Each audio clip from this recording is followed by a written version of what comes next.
This is Maithili Mohanty. I'm a faculty member with the Department of Journalism and Mass Communication at the Manav Rachna International Institute of Research and Studies.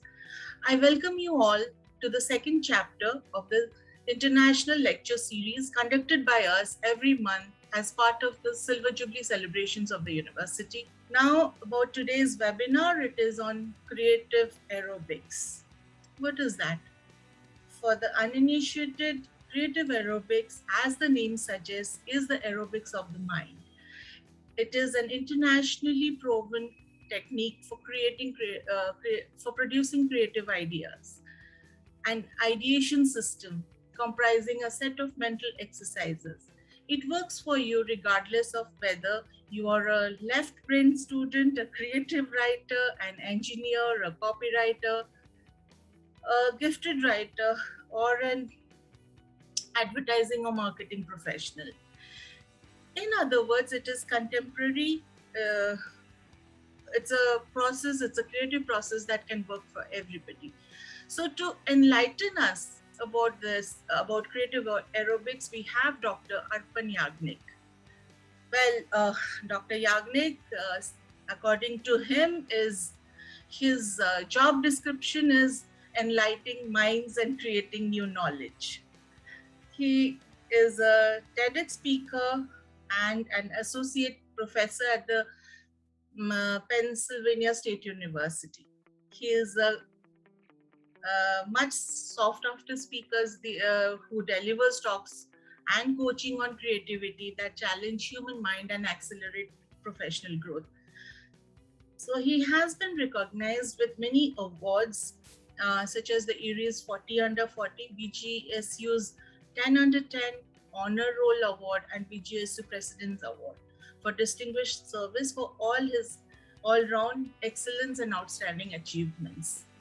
He has published numerous research articles in international journals and has co-authored a book on creative aerobics with his mentor, I presume, Linda George. In fact, she was the one who triggered him into this field. As I gathered from his TEDx talk, he says that her one lecture changed the path of his life. He has co-authored this book on creative aerobics with Linda George. So I welcome Professor Maithili Ganjoo, and I request her, she's the Dean of Faculty of Media Studies and Humanities. I welcome her to please deliver the formal welcome address for Dr. Yagnik. Thank you, Maithili. Namaskar. A very warm welcome to all of you. On behalf of the management of Manav Rachna, I'm here to warmly welcome and formally welcome all my participants, as well as our speaker today, Dr. Yagnik, who's been very, very generous and has come over to speak to us today. Before we start, I just want to mention that we are like in a year that is going to be moving towards the celebration of the 25th year of Manav Rachna Educational Institutions. This particular institution has grown over a period of time into a very big body where we have 2 universities, we have several international schools, as well as a dental college. Today, as a department of journalism and mass communication, who are celebrating this particular event by hosting international guest series on media related topics. We have hosted this since last month. Probably some of you were a part of that as well. Today's webinar is again a very interesting and very, very important webinar from the point of view of media people and from the point of view of young people who understand and value the importance of creativity. I will not get into the topic. Mitali has already given us a short, brief introduction, and Dr. Arpan is going to be spending all the time talking about it. But all I want to say is that this is going to be an interesting and eye-opening kind of session where we are going to start looking at creativity within us and bringing it out to the best of our abilities. About Dr. Yagnik, I had met him several years ago, a couple of years ago, in fact, in a different university, in a different context. And I am personally very, very thankful to him for having taken out time and come over and, talk to us in this new platform that I am today. And I look forward to a good time mutually for both him as well as the group present here. So without taking much of the time, I welcome all of you to enjoy the session and learn and have a wonderful time. Thank you. First of all, thank you so much for having me.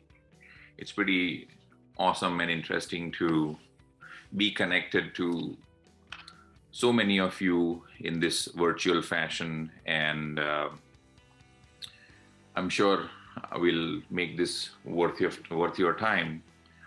It's very interesting to learn and realize that Manav Rachna is moving towards its 25th year, and you all are going to be able to see it, experience it, and celebrate it, because these are very special milestones.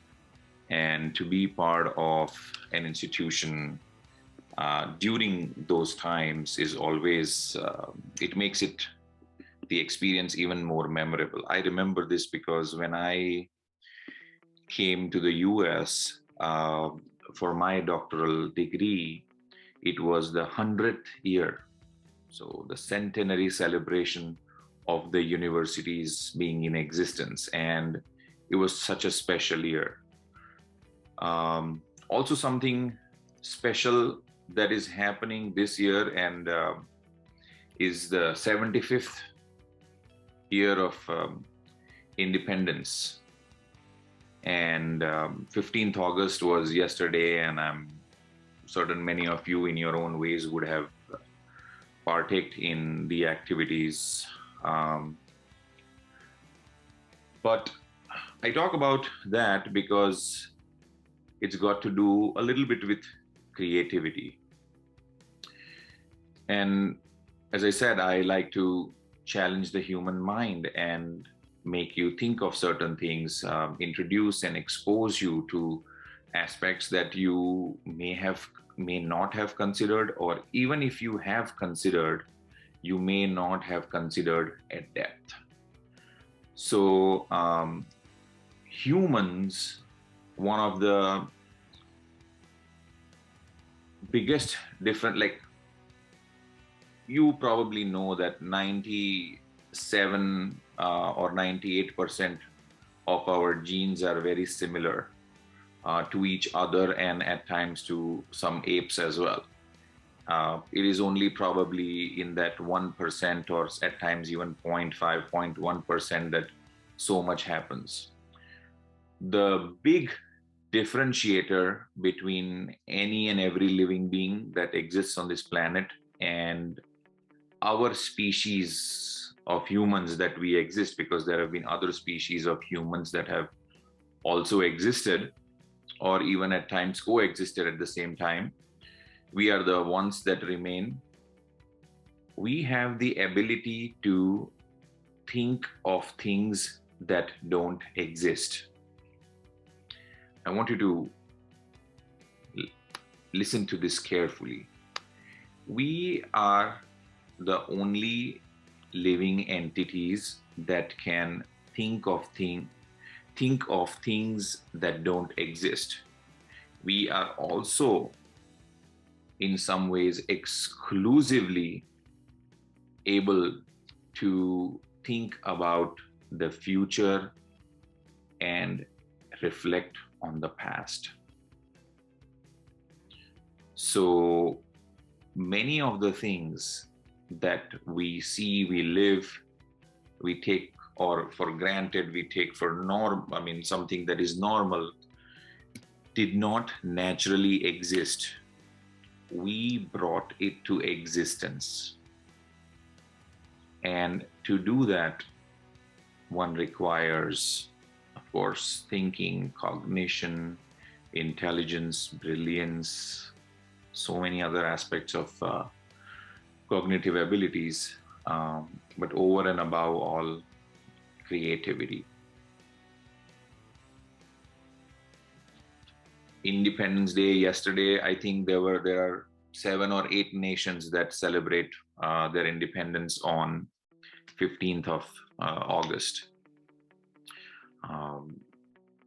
Many we don't even know, but the notion of nation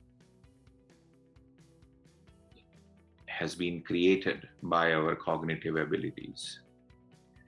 The notion of nations naturally did not exist, but it is through our genius that we were able to create this system, the nation state. And now our belonging, our identity, our comfort comes from this thing that we have created. I'm not going to go further into these aspects, but I did want you to understand and realize what exceptional and extraordinary ability we as humans possess. And also at the same time, a large portion of it, unfortunately, we have utilized to harvest a singular dominance of our species on the planet. Okay, it could be otherwise as well. And I am banking on you.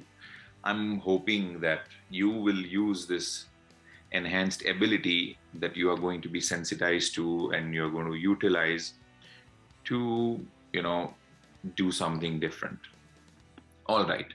So with that, once again, thank you for giving me this space to interact or share something that is very dear to me, to many of you. And this is a very special piece of my heart, and I'm going to make myself thoroughly vulnerable and put it in front of you for you to embrace it or reject it. Both are equally fine, but of course my bias is towards you embracing it. So let us move on.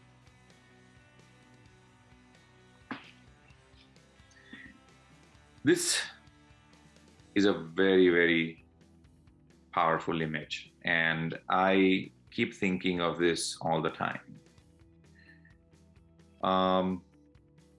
Cats and dogs, they have a relationship which we know about, and most of it is learned. Some of it was learned by observation initially, but most of it for us, we have learned it from different versions of stories, different forms of media, be it books, television, movies, and so and so. But here, I want to drive a different point. See, I've talked about our special ability. One of the things that we pride ourselves on is knowledge. Knowledge is power. And this image is a very, very fine example of the fact that knowledge is power. Clearly, we know that that dog, which is barking, is trying to intimidate that little animal in front of it. You can see some of its paws coming out and the posture and everything. But that little cat, it just doesn't care, because I don't know why I'm saying it she, it could be a he as well, but I don't know. usually. But she is unruffled because she has the knowledge that this dog is tied and cannot go beyond a certain boundary. So knowledge is power, but that's a double-edged sword. And I hope you make a note of this, because while knowledge helps us succeed in many things, our knowledge and our understandings of certain things, they also fail us immensely. Okay, so knowledge is power. With that, I want to take you back further into your past, in your childhood, or maybe for some even now. Many of you would have seen this, would have experienced this, and even, participated in this. So this is something that we all do or did as kids. Here, there is all these dots, and they have an affiliated number with it, which we connect the dots. 1, 2, 3, 4, 5, 6. As we keep going, something beautiful emerges. So here, this is also a test for how quick you are or how efficient you are with typing, because this is going to be an interactive session. It's not going to be something where I talk to you. You will be doing most of the activities, everything. So what do you think? What beautiful image do you think is emerging over here? You can type in the chat what you think may emerge if you connected all the dots. So let's see what you have to say.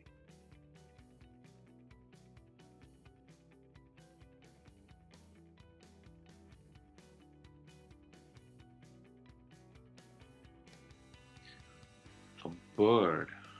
Good start. Good start. What else?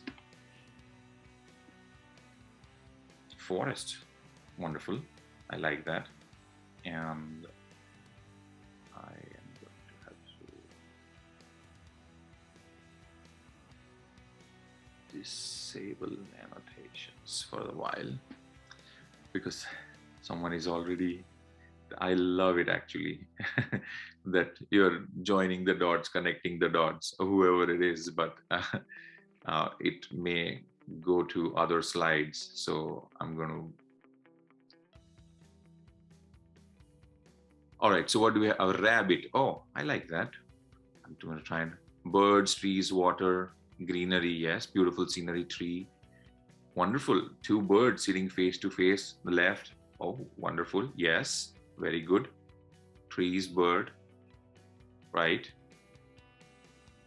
So you see a beautiful visual forming already. What is essential over here is your knowledge of the numerical system, either in the ascending order or the descending order. So if you know that you can count from 1 to 10 or 10 to 1, then you can easily create this picture. I'm going to just erase this. Right. Okay, I have that. So you can create a beautiful picture. Now, this is what our life has been. Our life has been a series of dots that we connect. We are born, we come onto this planet, and then we go through, certain experiences. We go through parenting, we go through schooling, like being parented. We go through schooling and we are taught certain things. Whatever is important, whatever the collective wisdom thought was important gets incorporated into our formal education. The collective wisdom at some point thought that languages were very important, so we have languages. Then the collective wisdom thought mathematics is very important, so mathematical skills got incorporated in the formal education system. Science, social studies, history, geography, art, many different things. But what has happened is that life has changed, at least in the last 10 years, so much that we are constantly asked to create meaning, to create context out of nothing. Here we have these, dots that we connect based on the numbers. In life also, we have certain checklists. If we, get good marks, if we get certain degrees, if we, do certain things, behave well, then the path to success and what we want, fulfillment, is pretty much clear. But then suddenly everything has changed. Technology has come in, things like, this COVID and some of the other things have come in. So now we are still expected to create a beautiful picture, but instead of dots, we have this. There are no dots. There are no numbers. It's plain a few things scattered here and there, but we still are expected to create a context, a beautiful scene, an imagery out of this. And this can be very frustrating for many because we are not trained in doing some of these things. I have spoken in more than 4 continents and maybe, many, many different. And one thing that I've asked, when was the last time that you took a course in imagination? Or has there anyone who over here has been trained in imagination? The answer is no, we didn't even think about it. Everybody says creativity is very, very important. Every employer wants his or her employees to be creative because they want them to ideate, brainstorm, innovate. But how many organizations do actually spend time? How many HR initiatives deal with enhancing creativity quotient? We now have creative industries, we have an emerging creative class. But what is being done to enhance that? Because knowledge clearly can fail us. Here, once you start applying yourself, eventually you will end up doing something with it. But your conventional knowledge of the number system, which is just a symbol, an example, is not going to help you over here. And that is why earlier I said our knowledge is a double-edged sword. We can benefit from it, but we can also not benefit from it. Last month, I was reading poetry by this famous poet called Rachna. And this book, it was an interesting book because on the left-hand side was a poetry from Rachna, and on the right-hand side, the author of the book had written her own poetry in response to Rachna's poetry. Now, I read the poetry on the left side, and then I read the poetry on the right side. I maybe read 2 of the author's poetry because I was so disappointed. Her knowledge of language, her knowledge and experience of creating expressions in a certain set system was limiting her own outcome or poetry in this case. Whereas Rachna, who was not a native speaker, that language was not his own, he probably did not understand much of the grammar of it, but he was expressing all the way from his heart. And regardless of the language, it was still coming through very, very powerfully. I'm giving you all these different examples because I want you to, not take pride in the knowledge that you have amassed. Knowledge is important. It is a gateway. It is a stepping stone. It is a step in the ladder, but it is not the be all and end all, because it can fail you. If we were doing this in person, I have 4 different exercises that I could have shown you of how your knowledge fails you. Our knowledge creates certain pathways. We are all cognitive misers. We don't want to think much. We don't want to process much. And therefore, cognitive shortcuts, heuristics are created within our brain. This is not a session on neurology or neuroscience, so I'm not going to go into that, but it creates these pathways and it resorts to that anytime it can, and that becomes our downfall. So we have to create a beautiful context. We still have to create a beautiful life, a successful, a meaningful life, a purposeful life, a fulfilled life for all of us, although things have changed. Creativity is one way out. Conformity or creativity. We either conform to the norms or we create and generate new systems, new ways, new opportunities.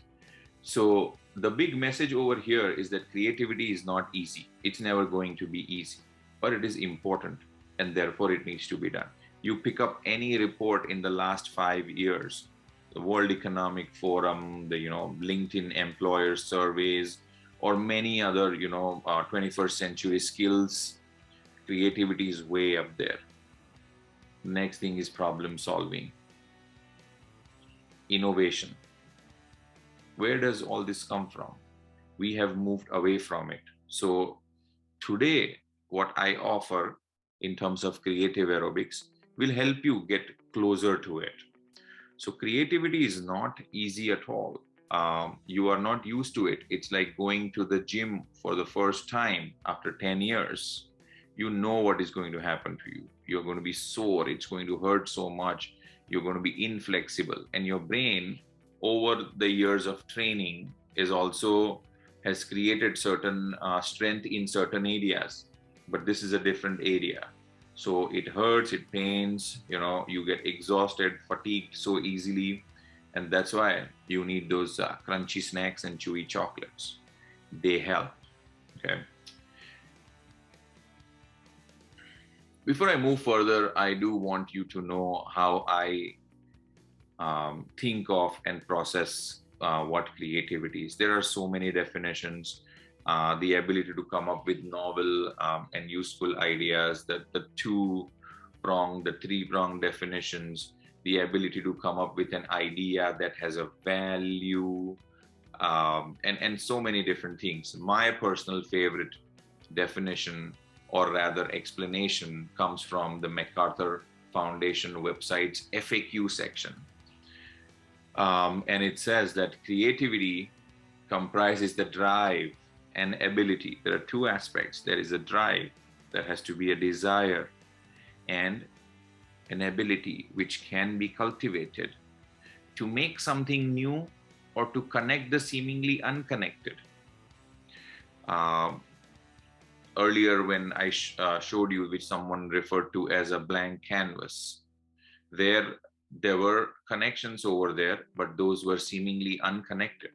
So the ability to either create something absolutely new or to connect the seemingly unconnected in significant ways. This word, the term significant, is very important. And I say that because it has a deeper meaning. When you get an invitation for a birthday party or for a marriage or for any kind of function, it says, you are invited and please bring your significant other. It never says, please bring your rich other. Please bring your, funny other. Please bring your, beautiful other.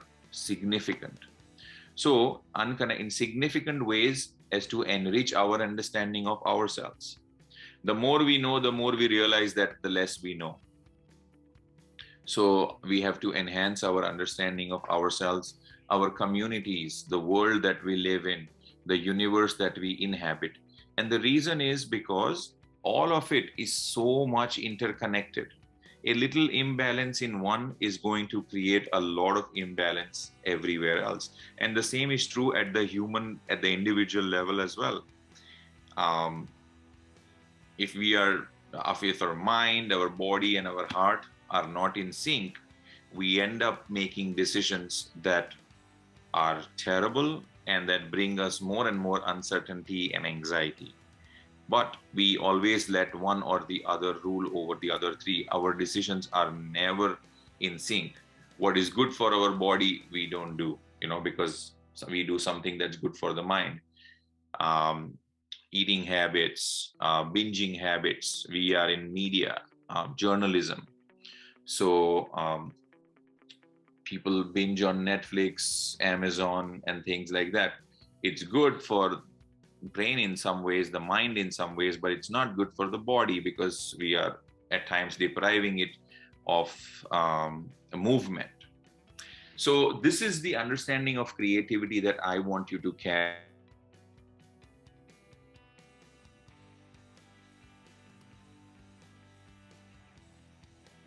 It can take forms. It can take many forms. It's not just one static thing that, oh, you created a product and you sold it and you made millions of dollars. That's not just what creativity is. The way I look at it, it is devoid of the art bias and the product bias. What the art bias means is that, oh, you are creative? Maybe then you can sing, maybe you can draw, you can paint, you can write poetry. That's a very narrow understanding of what creativity is, and that is referred to as the art bias. The product bias is where you make something new, you make a new form of pen, new form of water bottle, or a new app. These days, a lot of people are spending a lot of time making apps. And then you sell it, you make a lot of money, and so that's the product bias. But that's not the thing over here. Creativity can take many forms. A mother finding a way to feed her little child some karele ki sabji is creative. And if that becomes the norm, it becomes an innovation. So asking questions that open onto fields of inquiry as yet unexplored. There are many things that we haven't yet explored. So going into that, so asking and coming up with the right questions, developing innovative solutions to perplexing problems. What do we mean by perplexing problems? Oh, it can be at the individual level, but I don't want to go there. Let's look at the global level. There are so many people, even today, that are hungry, that are thirsty. They live in, poor, abysmal conditions. These are the problems. Even within India, we see some of these things. I mean, it's all balanced. It's not specific to India, it's everywhere. Here we have homelessness, and there are levels of homelessness. There is the visible homelessness, and then there's the invisible homelessness. Here, fortunately, everyone has clothes, but they don't have money. They can't feed them. These are perplexing problems, inventing novel methods, tools, art forms, fusing ideas from different disciplines into wholly new constructions. And finally, the one that I am absolutely fond of is producing works that broaden the horizons of imagination. Our imagination does not have any horizon to begin with. But then if there is a power that can come and broaden the horizon of that imagination, that's quite something. So this is the understanding of creativity. And with this, we are going to jump into creative aerobics. The reason why creative aerobics is important is because it helps us generate ideas. So creativity is like the fuel. As long as you are creative, you can generate ideas. Your ability to generate ideas is based on that. Just give me a second. What I'm going to do is I'm going to disable the waiting room because there are these notifications that keep popping up, so people can just come in easily. So creativity is that fossil fuel. And if you are creative, your ability to generate ideas goes up. Once there are multiple ideas that get created, some of these ideas, when they get more social popularity, social acceptance, and then they are more commonly used, they then are referred to as innovation. So I want you to understand this hierarchy. I work at the very core level, at the fossil fuel level. I work at the level of creativity to help you come up with more ideas, to break some of the conformity bias that you have, so that you can use this innate ability that you have to generate more ideas. I do some work at the level of innovation, but this session is about creativity and a little bit at the ideas level. So why creative aerobics? Because when we talk about creativity, there are many different systems that have come in place. Okay, yeah. If you have questions, you can post them. Creative brainstorming, design thinking, the zoom in, zoom out method, the 6-hat method. There are so many different methods. Most popular amongst them are the design thinking and brainstorming. However, what happens is that brainstorming, based with the research, we have learned that brainstorming is effective in a small group setting, a small diverse group. Otherwise, it does not work very well because we exhaust ourselves. When there is, a diverse group, we keep off bouncing ideas off of each other's provocations. So creative aerobics is my favorite because it is something that you can do individually. Time is scarce. Nobody has time these days. So to gather a small group is a pain. Creative aerobics is something that you can do on your own, and it is so random. You just submit to the process and you can easily avoid creative exhaustion and keep generating ideas. So creative aerobics is a set of 4 mental exercises that help you flex your brain. It helps you let you use parts of brain which are not used, and does that. It also, the beauty is that it shifts the focus from the outcome to the process. As soon as you shift your focus on the outcome, it starts adding stress, anxiety, and creative exhaustion.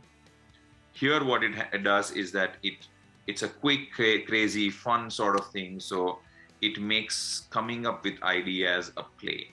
And you will see it how slowly and surely it goes further. So I'm going to take you through some of these, and now, make sure you are ready to participate because this is your time to shine. All right, so there are 4. We'll look at the first one. Creative aerobics 1 is finding facts. This is in the zone of what it is. Here, what we do is that we are used to doing research. We know how to find facts. Okay, so we start with something that we already know and that we are already good at, and then build on it further. So you all can see what this is. It's an orange. So what I want you to do is I want you to type some of the facts that you know about the orange in the chat.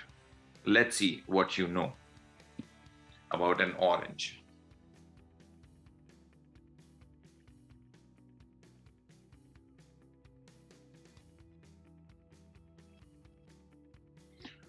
All right. R says it's sour. Very good. It's a citrus fruit. Yes, very good. We can get vitamin C from it. Wonderful. It's juicy. It's round. I like that. Seasonal. Absolutely. Orange peel is good for skin. I like that. What else? It's a fruit. Absolutely. Good job. Tastes sweet and sour. I like that. Spherical in shape. Good. The juices are flowing, creative juices are flowing. Nagpur is very famous for oranges. Sure, absolutely. Can be consumed in various forms. Very good. Juice, candy, ice candy. Sure, it's a color as well. Orange is a color. Very good. Yes, Nagpur orange, we covered that. What else?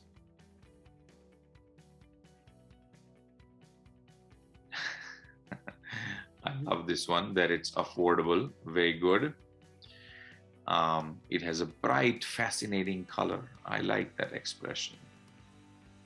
Yes, it contains vitamin C, nutrition. Okay. It's a healthy source of fiber. Absolutely. Good one. And antioxidants. Very good. Very good. Grows on a plant. It's something edible. Yes, I like that. Monisa says it requires a little bit of hard work before consuming. So really those in love with it have to struggle a bit. Yeah, I get it. But there's also fun. I always try to see if I can, remove the peel in one go. Like, not 1, 2, 3, like a banana. If I can, remove the peel. Marmalade juices, there are 600 types of orange. All right, so some research on the internet is coming in. I love that, because that's a strategy. There are different ways to research. That's the secondary information that we can gather. Some of them can be green in color as comparison to orange, so good job on that. And we are very good at it. It has seeds in it, so that's the other way of getting facts, is your own bringing on your personal experience. You have had experience in peeling the orange and eating it, and there are seeds in it, so very good. Another way is to apply or bring in your senses. So how does it smell? How does it look? Some of it we've seen, it looks orange, but how does it smell? What sort of sound does it make when it falls? How does it feel when you hold it in your hand? So those sort of things. Orange juice kicked off in US during World War II. Quite likely, a lot of things happened after World War II, and this I'm not surprised as well. All right, so we've done enough about orange.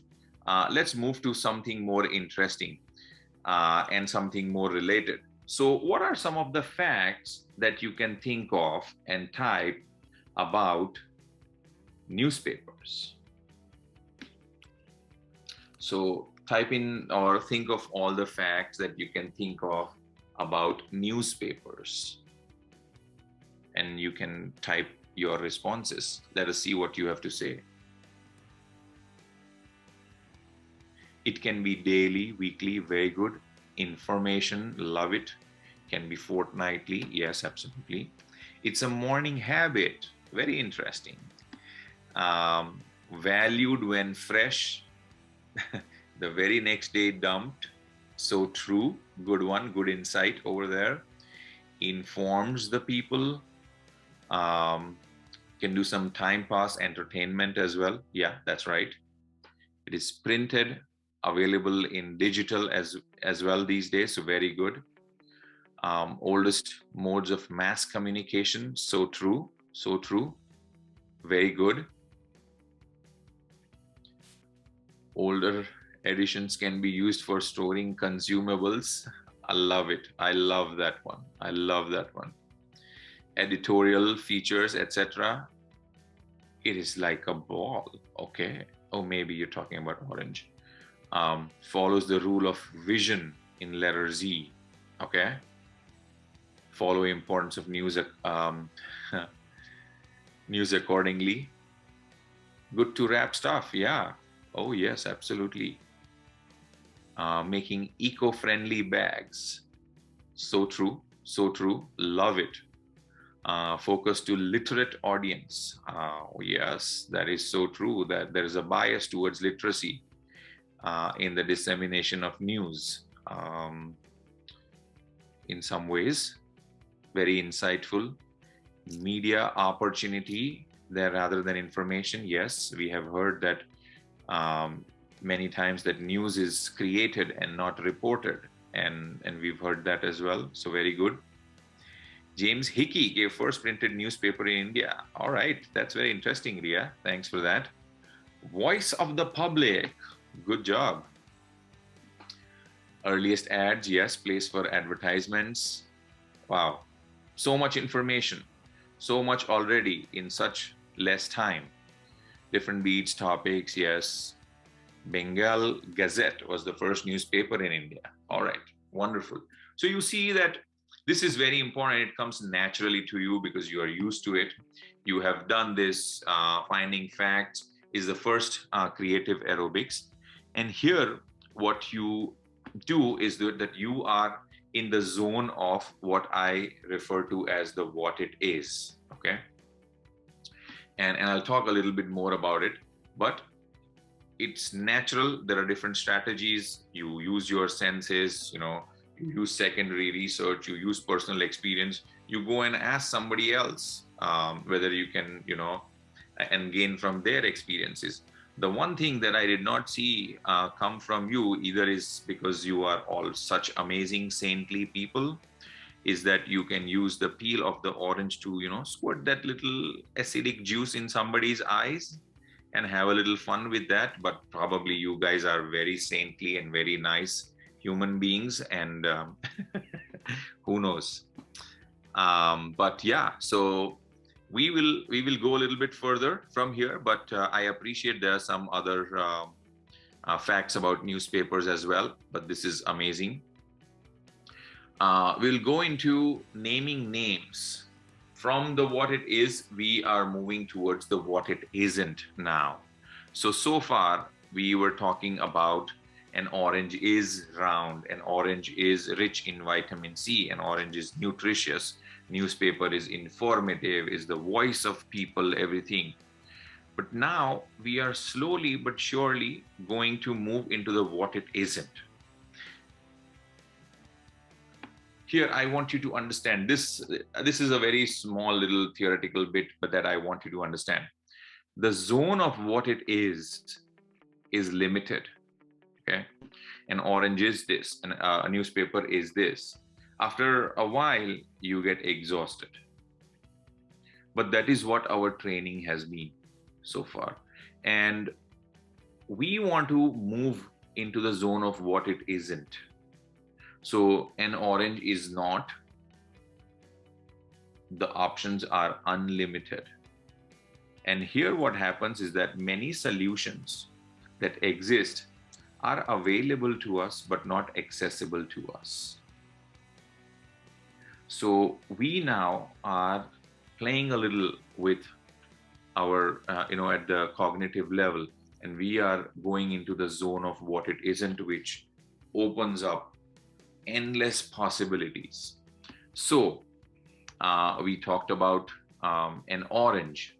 So an orange is this thing, an orange is not so many things, but we are talking about naming names, which means that we come up with new names, and names are nouns. Okay. So again, here there are many strategies. You just look around and start listing all the objects that are in front of you. So let's hear it from everyone. What are some of the objects around you? Just start typing them. And let's see what you have. To me, I have a water bottle, a pen, a pad, a laptop, a cell phone, bits and pieces of paper. So let's see what are table lamp, screen, very good, TV, AC light, laptop, mirror, folder, very good. A tub, very nice. I hope you are not in bathtub, Saurabh. Even if you are, I don't care. As long as the camera is off. A phone, books, very good. Water tank. Okay, all right. Keep it coming, Saurabh. Soda, sofa, not soda. Sofa, glass, hanging plant pots. I like that. A drawer, a diary, water bottle, table, tiffin, fan, books, bag, desktop, headphones, pencil. Yeah. So this is the first strategy to come up with new names. You just start looking around, and then you start listing all these different things that are around you: a t-shirt, a lamp, a plate, so many.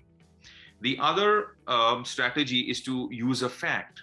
So say, for example, we said that orange is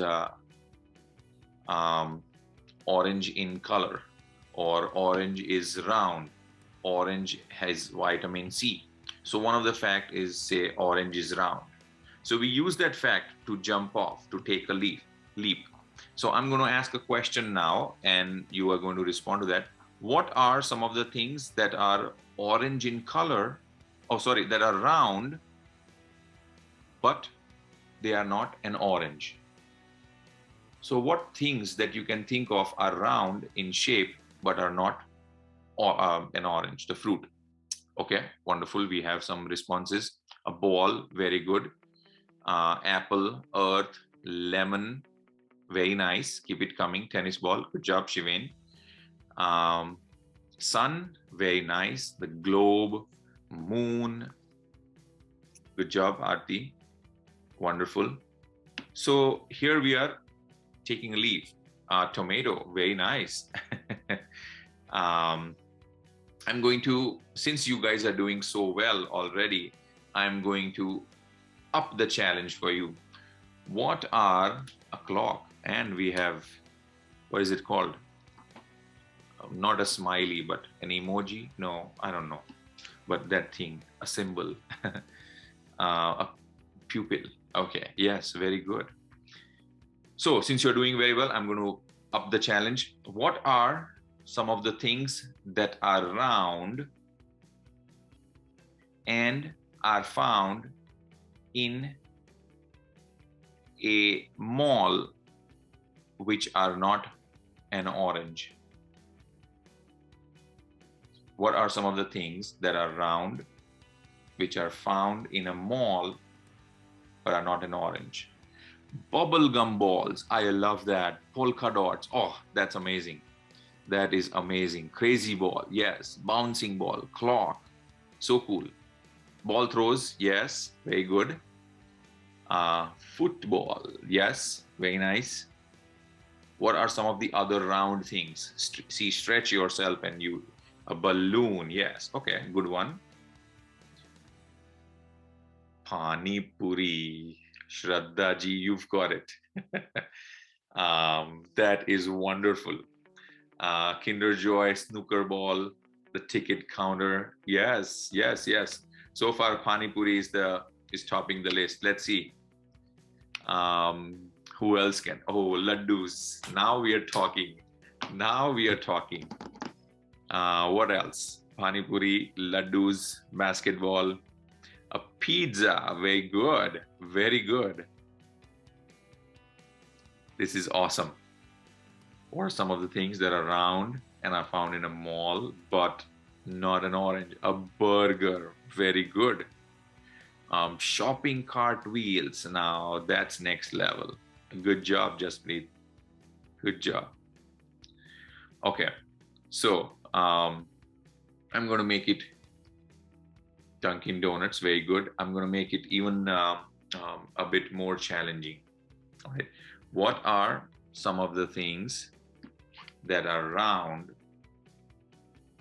and are found in an operation theater,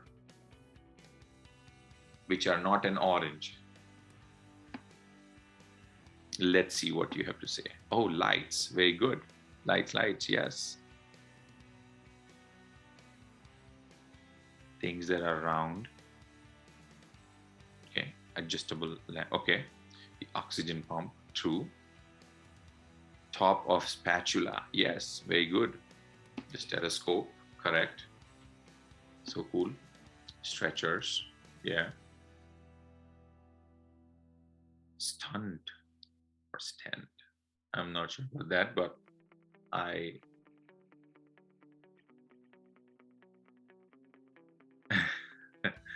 A big zero. Syringe, the head of a syringe. Absolutely. Heads of people. Scissor handles. So cool. So cool. Stretcher wheels. Yeah. Drilling machines. Yes. Cup holders. Very good. Very good. Tabletops. Tablets. Very good. Yeah, those headlights. Yeah, over here, they are round. Very good.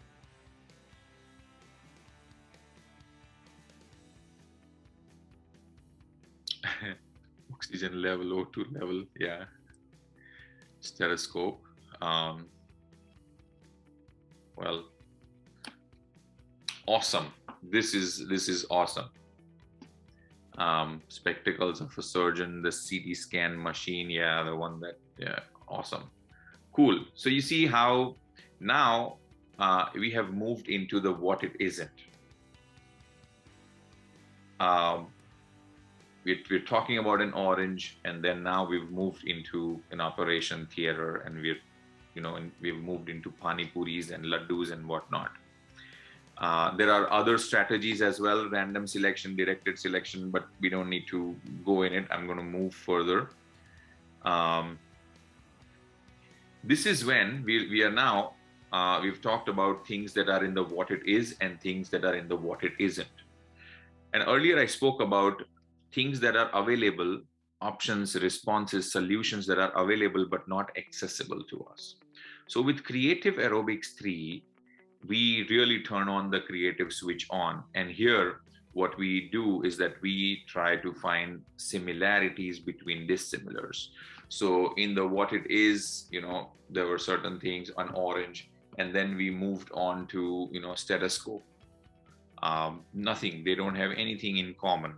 But with our creative, inner creativity, we also are going to develop this ability to find the connection between the two. All right. So we'll start with the first. All right. So I have two different things up on the screen. There is a cat. It's an animal. I hope you all know it. And then there is a refrigerator. It's a place that keeps everything cold. So what are some of the similarities between a cat and a refrigerator? You can type. Both are cool. Yes, very good. That's a great start. They both have milk. Yeah, oh yeah, absolutely. They both have food in them. So true. So true. Very nice. Very good.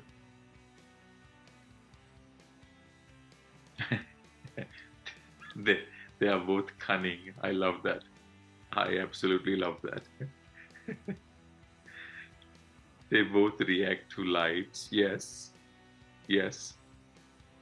So cool. Love to touch them both. Awesome. I like that one. They both can be helpful, right? 4 legs, very good.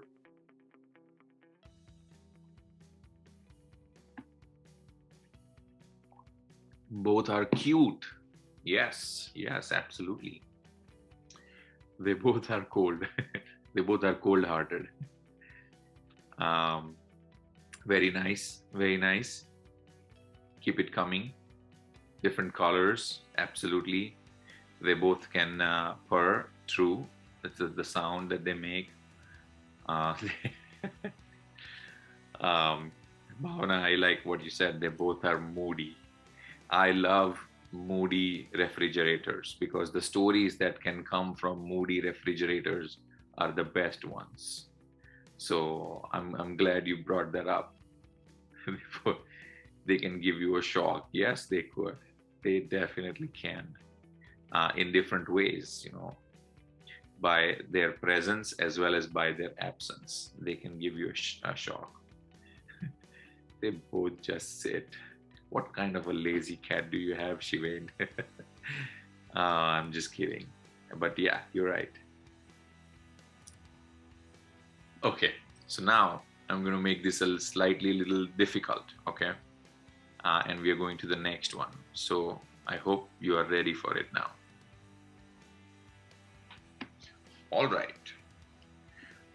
What are some of the similarities between a face mask and Instagram? Let's see what you have.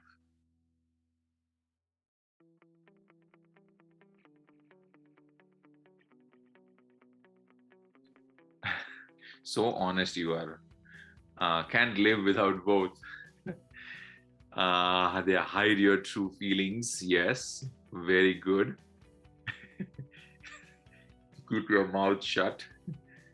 True, very true. They are essentials for life. Agreed. Very good. Both are used to hide reality. All right. Yes, that can happen.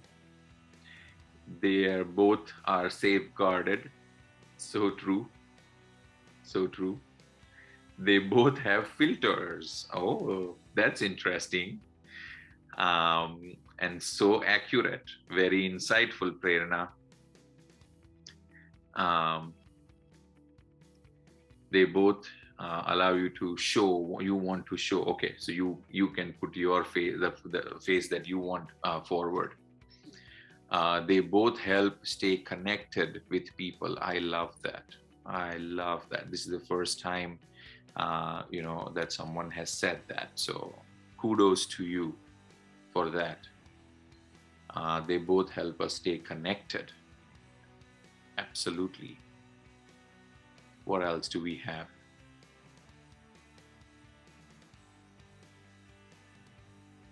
It put you in danger if not being used with proper measures. Yeah, correct. Absolutely, you're right. Good one. They're both temporary. Correct. Fingers crossed on that. Well, Instagram, I'm pretty certain because it has to go. Every technology comes with an expiry date. So you're right. Life, oxygen interact every time, even you are in an awful mood. Okay, good one. Cool. Now, I'm going to even further make this challenging. All right. But before we go there, I want you to maybe, have, if you have the snack handy, have that snack or that chocolate, because slowly and surely you've not done this, you'll start hitting creative exhaustion. So have that snack, have that, a chocolate or a sip of drink or something, because the next one is going to be challenging, and I'm really excited because what I have seen so far has thoroughly impressed me. So I want to see what you have for the next one. All right. So in 3, 2, 1. So what are some of the similarities between a polar bear and shoelaces? They are both white. All right. It's a good start.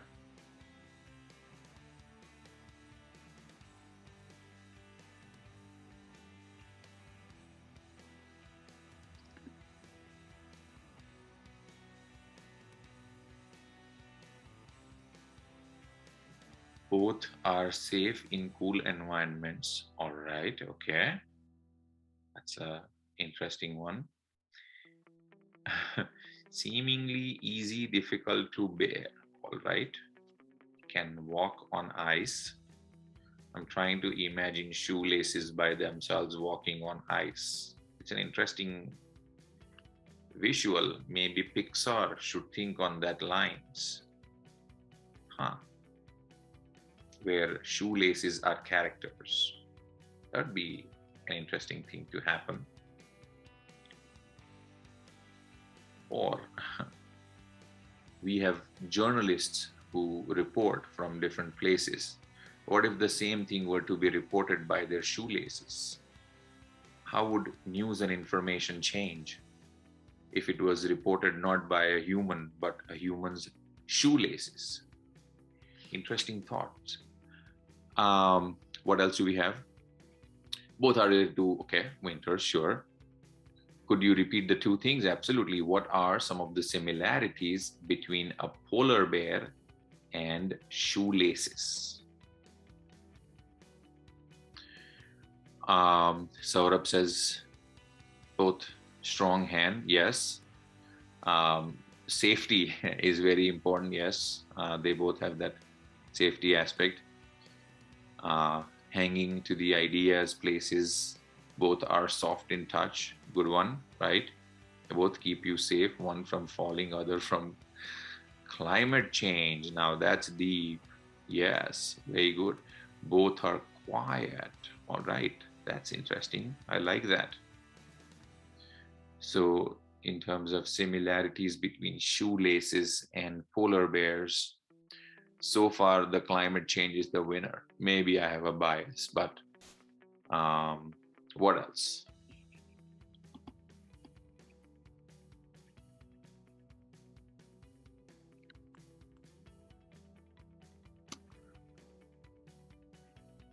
Both are used as weapons. I like that. Finally, there is one person who is willing to admit is not saintly, although we don't know the name, but they both can be used to as weapons to harm someone or kill someone. Shoelaces and polar bear, all right, essential for humans, for ecology. So cool. So now we see how we have started with the what it is, which is something that you are used to. Then we moved into the what it isn't, a zone which was not previously available to you. And then we've learned the ability to connect the two, all right? And here it's a process. There are different strategies. Of course, I'm not going to all of them because we are working within a time frame. When I teach this or when I work on this, it is a 16-week course, and we go through in-depth different levels and layers and different strategies. But the book is sort of a workbook, so if you work with the book, you will still get quite a bit of it. So here, some of it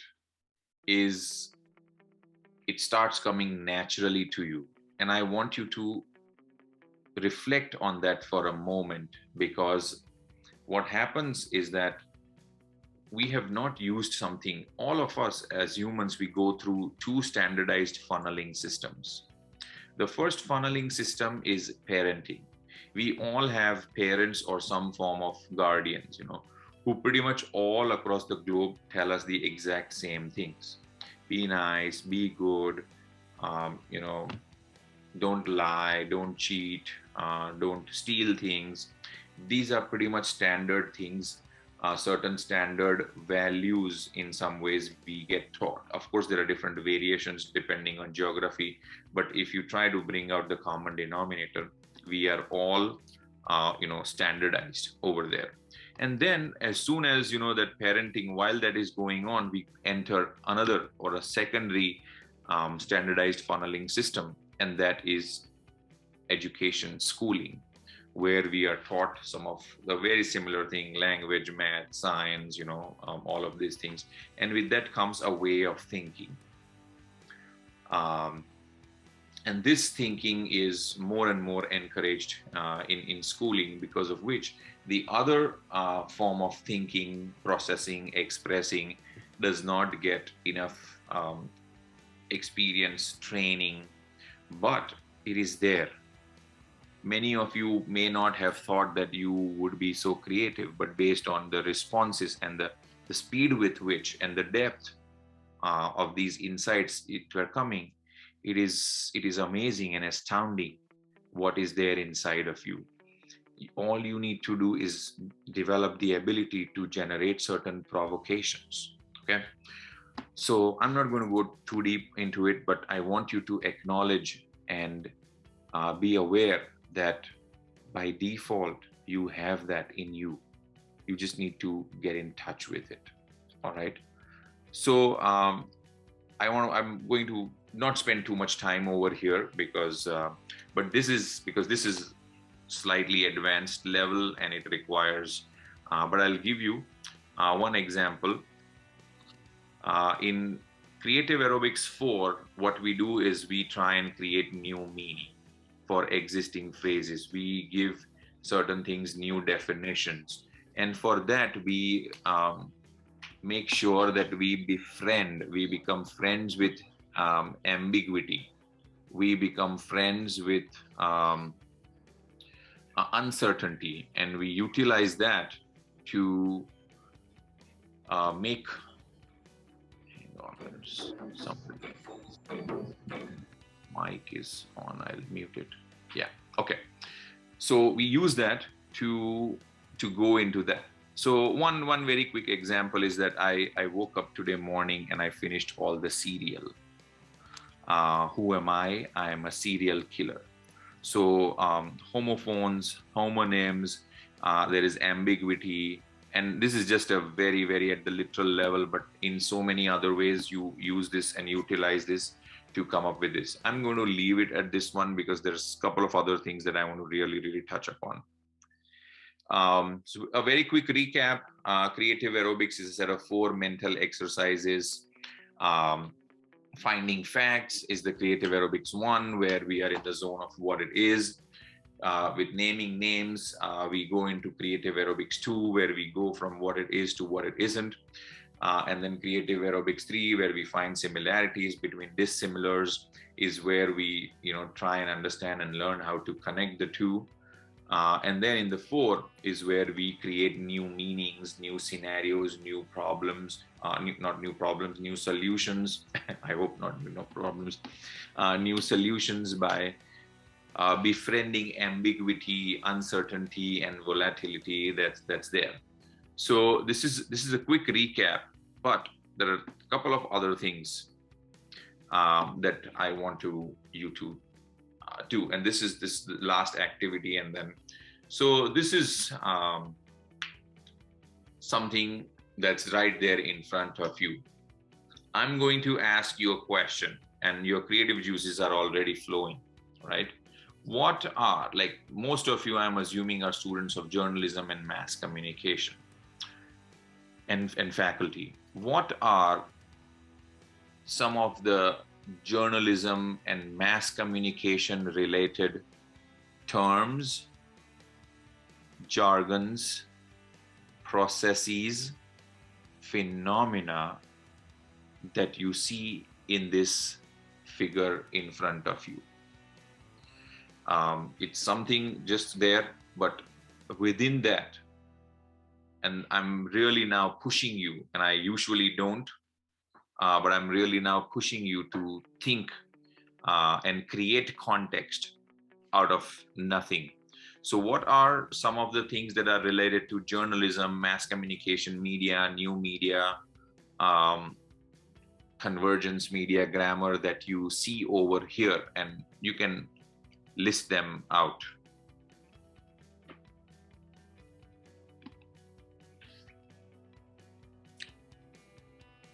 All right. Inkscapes, ambiguity, like in the profession. Yes, it's a complex profession, like this image. So true. Very interesting. I'm gonna say, let's try and bring it back to our field, journalism, mass communication. Like, I think Amjad has done a very interesting incomplete information.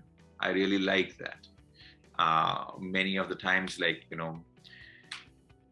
our media literacy requires us to have complete information, understanding of the source and everything. So that's a really good one. There's chaos. Yes, the field has some chaos, and we have to make sense of it. Seemingly deep, brainstorming, journalism, media, content creation, all of it requires a lot of brainstorming. All right, doodling, Afghanistan, All right, that's interesting. Flight of imagination. Oh, wow. Okay. Individual interpretation. Context not clearly mentioned, right? Too much information, manipulative. You can do that. Dragons on pirate boats. I love that. Noise. Noise does not allow the information to reach. It disrupts from the sender to receiver. Messy information. And that's what the real world is, and we've got to make sense out of it, because when we send it, we provide it to the user, to the reader. It should not be as messy as it is out there in the real world. I like that. Information overload. It's a good one. Something fighting within. Advertisement. Okay, very good. May vary from products. So advertisements are more and more using this formula of using from the what it isn't to the what it is. That journey creates an aha moment or a ha-ha moment. And that's very powerful. And we see it more and more, especially nowadays, because there are just so many advertisements. Horses fighting, scrambled data, barriers in communication, very good. Oh my goodness, Jasprit, you've got something really awesome. Current media ethics scenario. Full points for that. Media ethics are very, very, very important, and they should not be like this. And we have the responsibility and the obligation to change that. So going further, you make sure you remember when you are in a position of power, when you are the editor, or when you are, the head of a content company, agency, or somewhere, in designing of these things, that your ethical scenario or the results of your actions is not like this. It has to be clean. Wonderful. Fake information. So, all right, with that, I'm going to move, but thank you so much for participating in this activity, in this exercise. You see how creativity, how your inner creativity responds upon being prompted. I want to touch upon these two, fear and ego. They play a crazy substantial role in how our life is conducted. We are all influenced and at times dictated by our fears. Creativity helps you defeat fear. One of the reasons why most people are in fear is because they cannot see a way out. They cannot see any other option. And that is a mindset where it absolutely lacks, because it has abandoned any and every creativity that is out there. A creative mindset is always going to continually keep producing options, ideas, possibilities, alternates. And this helps us defeat fear. I want you to all think of, what are you afraid of? How is fear playing a role in your life? Some of you may be, fearful of public speaking. Some of you may be afraid of approaching your professor. Some of you may be afraid of success. A lot of people are afraid of success. And then the other side, a lot of people are fearful. They fear failure. And that's why they don't even try. So fear, in very many different ways, it influences and dictates our thoughts, actions, and decisions. They can coexist, but let your actions and thoughts be inspired by creativity rather than fear. Ego, I don't know where we get that, but we have it in tons and tons. We all have to very, very consciously work on our ego And creativity again helps us do that. We can create certain, creative ways and mechanisms to reduce, control, intervene, mitigate, moderate our ego. As long as ego is there, it will not allow you to fully, think and express. For someone to break the rut and bring Pani Puri into the equation, the fear had to be defeated and ego had to be reduced. And then we also got laddus. See what happens when you defeat fear and mediate your ego. We get beautiful things in life, and laddus and panipuris are just examples of it. There's much more. That's just something more figural. So with creative aerobics, as you go, in this, your problem solving improves, your idea generation improves, you have fun, you play with a lot of things. Your stress, anxiety goes down. You generated so much information, you created so much information in this last, 1 hour, 15, 20 minutes. I'm absolutely certain that there was no stress, that there was no anxiety. Your creative intuition, your confidence on it has to increase. And with this, it does that.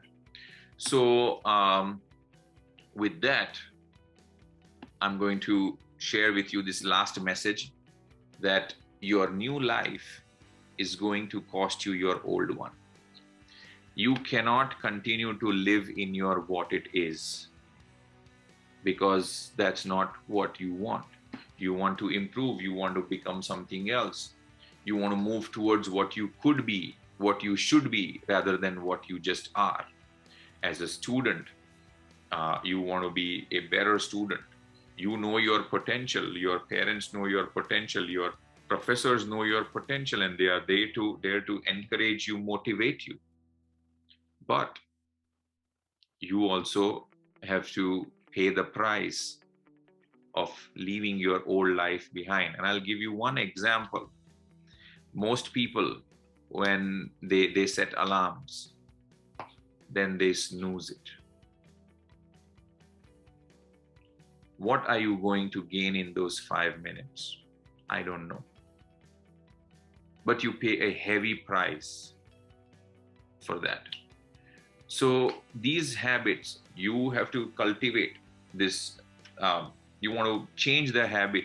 You want to pay the price, this old life where you keep snoozing. You want to instead rise before the alarm. You want to wake up before the alarm goes off. And it will be a new life. It will be a new victory. You want to bring about changes. You want to succeed. You want to have fulfillment. You want to have meaning. You want to have security. Then you have to pay the price of your old life. Because then you will be stuck in your what it is or what you are. You will never make the forward motion towards what you can be, what you could be, what you should be. So with that, I'm going to say thank you to you all for being such an amazing bunch of participants. You made my day, that is for sure, and you made me being vulnerable and sharing something that is so near and dear to me worth it. Because these are the things that you hold close to your heart, and when you share it, you are not sure, but you made it totally, completely, and entirely worth it. And I have chosen this balloon, a hot air balloon, as a symbol that today the ember has transformed into the fire. So your balloon is going to be filled up with this hot air, which is the creativity, and let it rise. There is only so much that you can control with a hot air balloon. It is at the mercy of the elements also. And you embrace that uncertainty, that ambiguity, and make use of that. And that's what the beauty of Creative Aerobics 4 is. Unfortunately, we didn't have enough time to go into it. But today your new life has started. You have to make the decision whether you want to pay that price or not. But I sincerely hope that instead of fear and ego influencing your life, your decisions, your actions, your thoughts, I sincerely hope that for each and every one of you, it is creativity that inspires your thoughts and actions and your life moving further. That's what I have done, and I am so content. So feel free to connect with me if you have any questions later on. Of course, we will have some question and answers today, but feel free. My name is Arpan Yagnik, and my name means to give without any expectations. So all I have to do is keep living up to my name, which I do. So with that, I'm going to stop sharing, and let's hear if you have any questions or anything. All right, I'll look at the chat. I've not opened. Thank you so much, Arpan. It was a very engrossing session. I almost forgot I had a role to play after the session, but it was very, very engrossing. Thank you so much. And I'm sure our students also found it very thought-provoking, and sure it should have encouraged them to think out of the box, to let their imagination run riot. And now I think I should invite them to, if any of you have questions, you can raise. I can see Jaspreet's question first here. Jaspreet, would you like to unmute yourself and ask? Sure, ma'am. Yeah. Hi, good evening, sir. Thank you so much for this amazing session. Sir, I want to ask what to do when we get a pretty serious brain lag that doesn't go away for days. Nothing. It's part of who you are and how we are. So we let a few days go by. We cannot always be the go always on. Yes, things like creative aerobics help you because they are more system based. So you just surrender to the system and you will end up with so many different options. What creative aerobics does is that it allows you to create multiple options in quick, or solutions in quick succession. So when you are going through a brain lag, you can use a system like this. You surrender to the system without thinking about the outcome. What it does is that it creates all these multiple options for solutions, and you pick the one that's most relevant, which is always easy. And that's why creative aerobics is more fun. But we do go through that, we do experience that, and we have to embrace it. We have to acknowledge it. We should not we cannot be always on. A sponge can absorb so much. You have to wring it. So our brain also requires time to process it, to place it, to store it properly. Because today, unfortunately, we don't have to remember. Fortunately, we don't have to remember too many things, but we still have to retrieve a lot of things. So, and for that retrieval, proper storage is needed. So always find time to give your brain, and put yourself in mundane situations. And I that's a deliberate brain lag sort of a situation, that you go in that mundane sort of an environment, so that behind the scenes, the brain processes everything, puts it in the right storage place, because it's the retrieval that is paramount. So that is what I would say. And I'm a big believer that you should listen to your body, you should listen to your brain, because it tells you, it talks to you, it conveys and communicates to you. And there is no reason for us to not listen to our own selves. Because if we do, and when we do, it just increases and comes back and bites us even more. I hope I've given you some insight into that, but surrender to that feeling as well. It's perfectly normal. It's okay. If you've ran a marathon, you cannot run another 100 meters after that. You have to give the body some rest. Okay. So same with the mind. There's Yes. something that, sorry, just breathe. You're saying something. I just said yes. Oh, okay. All right. There's something this Bhavna has written. Bhavna, you want to talk about that habit thing that you have said and the question? Because I have something to share on that. Good evening, Professor. It was really nice listening to you. Am I audible?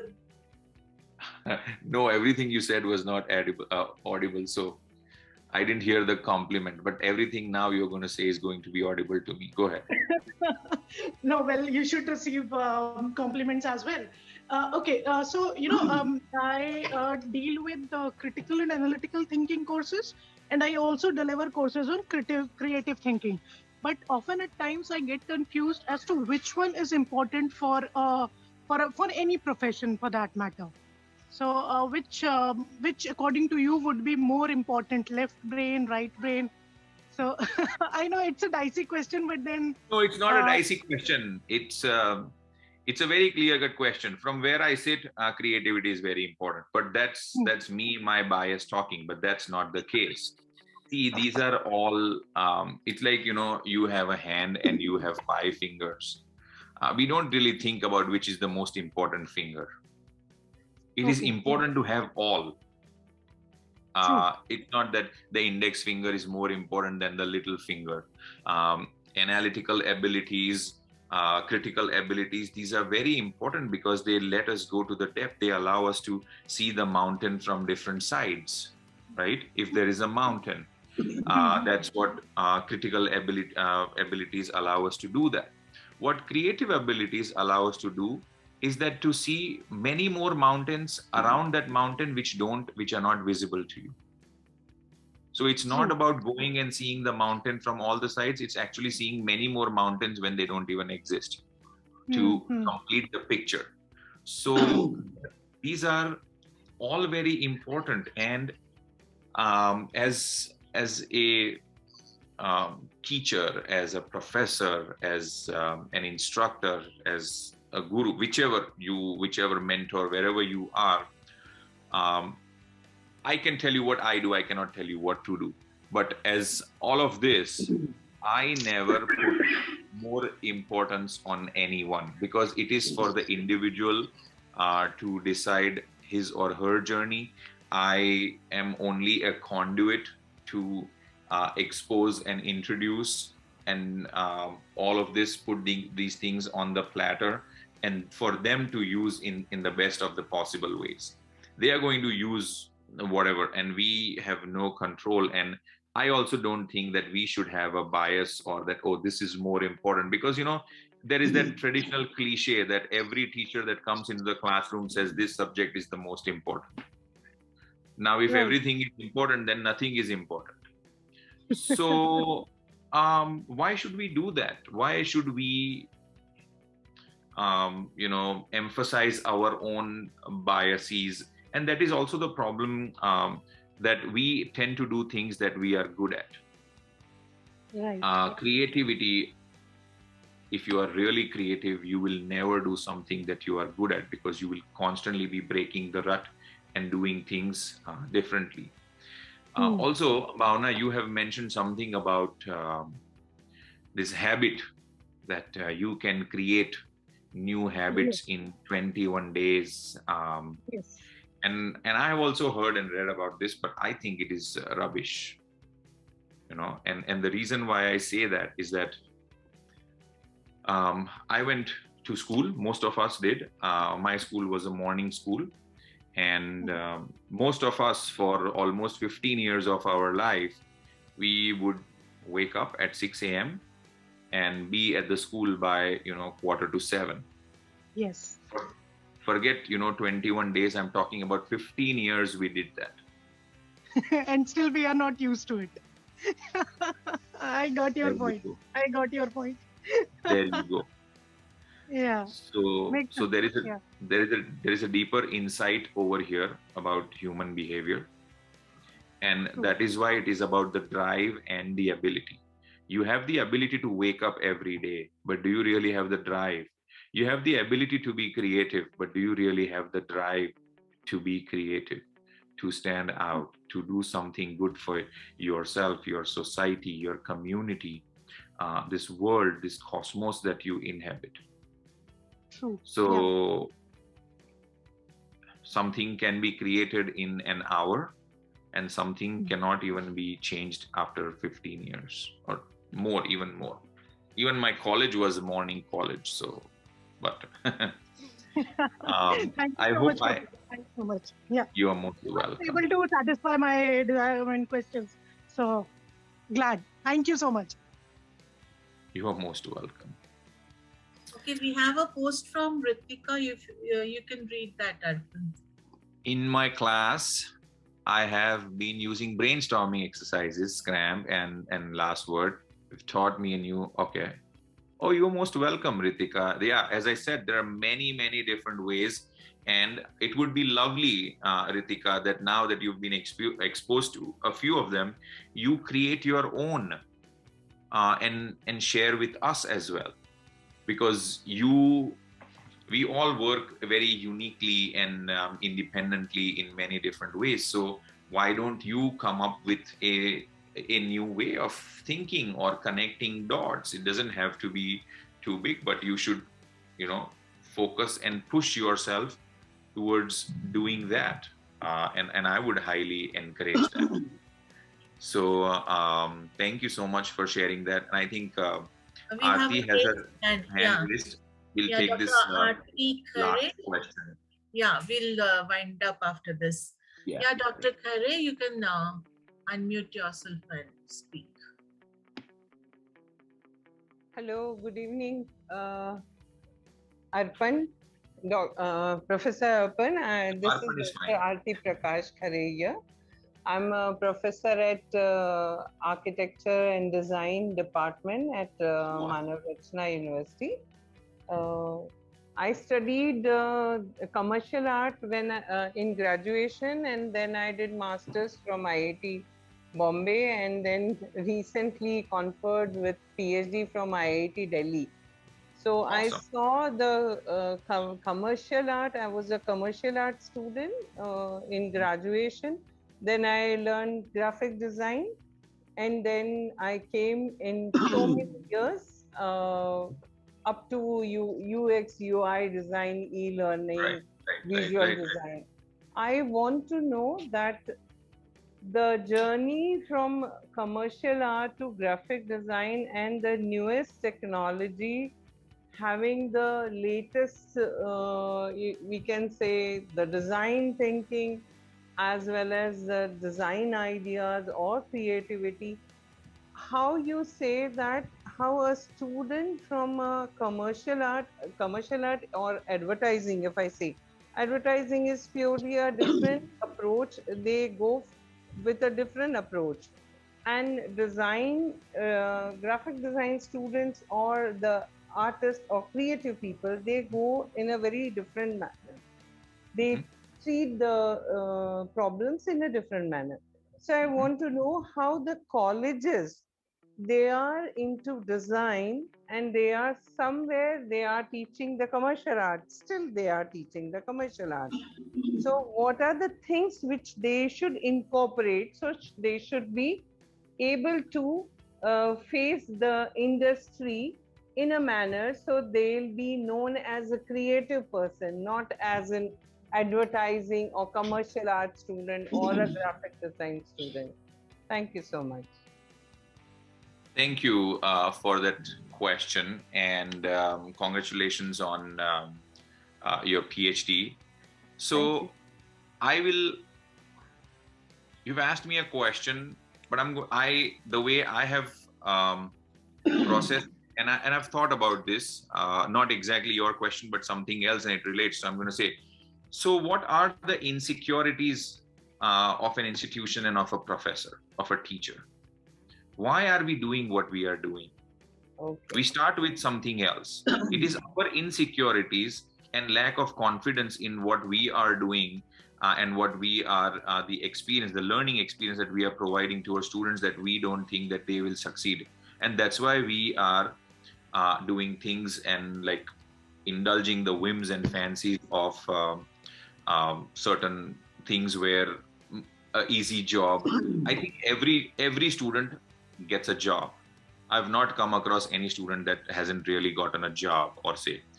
I focus on something that after my student who has gotten a job and every other student who has gotten the job at the same time, after 2 years, how is my student much farther ahead than all the other ones that have joined with him or her?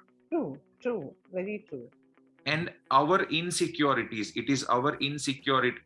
When I say our, it's the educational institutes, the colleges, their insecurity, their fear of that number, that, oh, we don't have 100% placement. Why is placement the ultimate goal? Many people now do things on their own. They want to take a gap year. They are going for different fellowships to serve the society, and they are using all of that. So it's a larger and a broader thing, and sometimes we do end up indulging into the whims of a very template based and a checkbox based approach, where we have to garner and harvest that confidence in that student about his or her abilities, not to get a job but to succeed as a human.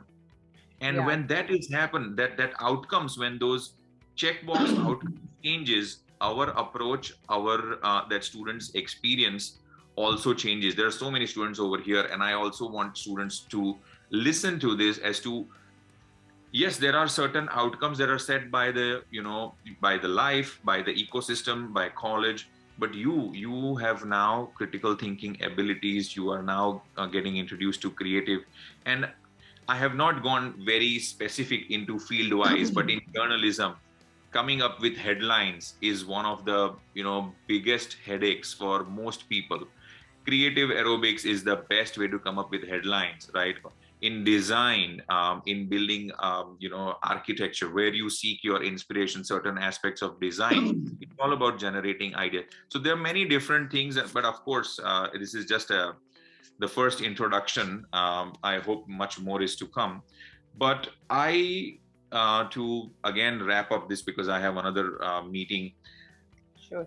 RTG, and we can have a separate conversation. But Thank you so I much. like to see first in myself. So as a faculty, as an instructor, as a teacher, and as a college institution, a department, what are my insecurities? How is fear, influencing my directions? And then a lot of things will change externally too, would my approach be. Okay. Thank you. Thank you so much. I think we should wind up now. We've overstepped our time limit, and I'm sorry for that. So that's right. I would like to invite Dr. Aman Watts, head of the department. Aman sir, are you here? Thank you, Dr. Arpan. It was something so wonderful that even I was giggling and typing in. I do not know whether my answers were appropriate or not, but the fact of the matter was that I didn't care. And it was a kind of a learning experience where I could relate to the things, where I could actually understand from where you were coming. And I could also see that, yes, if we actually use this creative aerobics, so not only for ideation, but also for gaining a clarity into a concept, this is a wonderful exercise to get into. So really, thank you very much for your insights and sharing your things about with us all. And I'm quite sure my students must have also gained this perspective.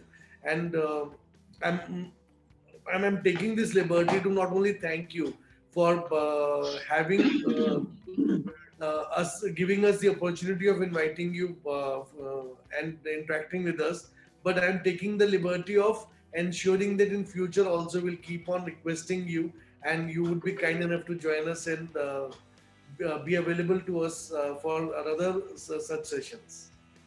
As long as there's giggling and laughing and there's pani puris and laddus, I am all for it. Really, yeah. I'm sorry, I, your laughter is infectious, but I couldn't hear you. Maybe I have muted myself somewhere or something. No, But I thanks said as for being here. yeah. No, definitely. Thank you. And Maithili, if there are any questions that students have or something like that, you can compile and send them to actually, there was a question which we didn't take up from R, so we can request R to maybe text. Yeah, you can compile them and just email them to me, and I will gladly respond to them. Sure. So just do that. Yeah. But hey, thank you so much, everyone, and this is super awesome meeting you all, and hopefully our creative paths will cross soon. Thank you.